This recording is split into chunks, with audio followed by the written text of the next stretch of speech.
তাহলে আমরা আসল রূপের অন্য রূপে আমরা চিনে নিয়েছি। এটা কি রূপে? আলিফ। বলো আলিফ। এটা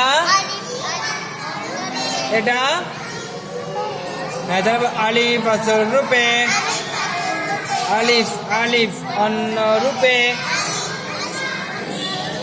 তাহলে আমরা সব আসল রূপ অন্য রূপ চিনে নিয়েছি, তাই তো?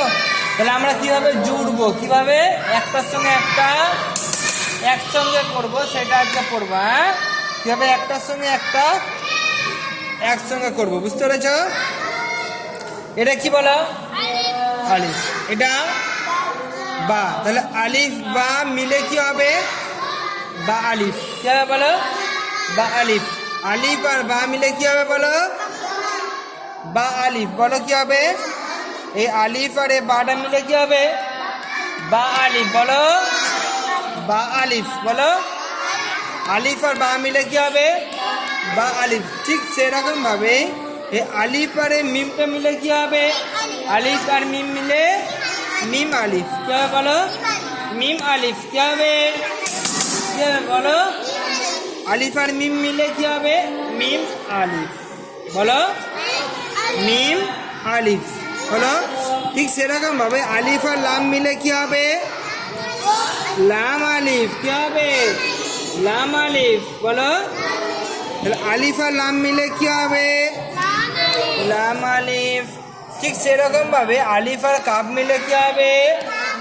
কাফ আলিফ। তাহলে আমাদের বুঝে আসছে এক একটা অক্ষরের সঙ্গে এক একটা অক্ষর মিলালে কি করে পড়তে হবে, বুঝতে পেরেছি আমরা সবাই? তাহলে দেখো এটা কি রূপে আছে? বা অন্য রূপে। বলো বা অন্য রূপে। এই বাটা কি রূপে আছে বলো? এই বাটা অন্য রূপে। এটা এটা কি অক্ষর? তা।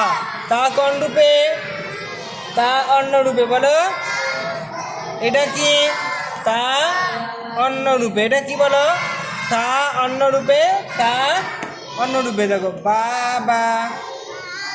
আবার বলো দুটো বা একসঙ্গে তাহলে কিরাম লেখা থাকবে? এরকম বা বা। বলো বা জিম। বলো সবাই বা জিম। বা জিম। বা তার।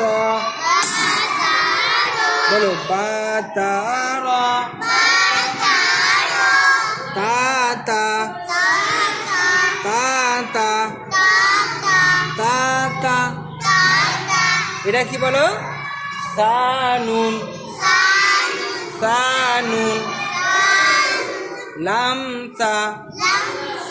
লামসা। লামসা। বাকফ। বাকফ। বাকফ। বাকফ। তাফা। তাফা। তাফা। তাফা। আচ্ছা এটা কি বলো?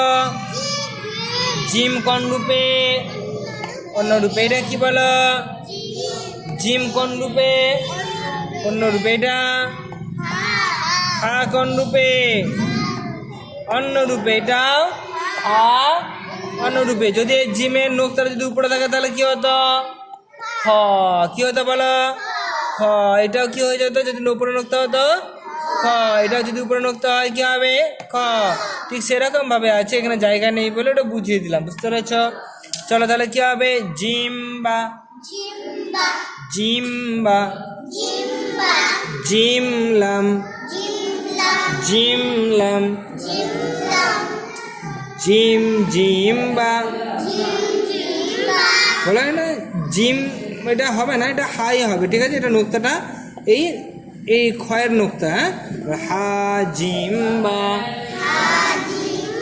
আর যদি এটা নোক্তা হতো এখানে তাহলে কি হতো? এটা জিমই হতো। হ্যাঁ, এটা নোক্তা নেই কিন্তু এই নোক্তাটা কার? ক্ষয়ের নোক্তা। বলো হা জিম্বা। হালাম। লামহা। তাহলে লামের সঙ্গে হা লিখলে কেমন হবে বুঝতে পেরেছ? এইরকম হবে। জিমের সঙ্গে লামের যদি লেখা হয় কেমন হবে বুঝতে পেরেছ? আর তিনটা অক্ষর পরপর লেখা হলে বুঝতে পেরেছো তো কেমন হবে?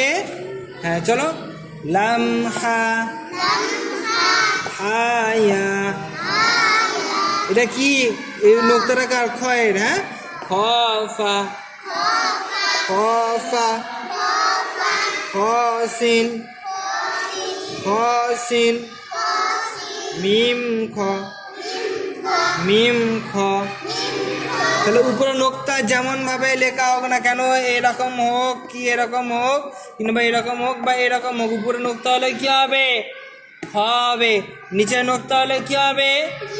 জিম হবে। আর যার নোক্তা নেই তাকে কি বলবো? হা বলবো। তাহলে সবার মনে থাকবে ইনশাল্লাহ?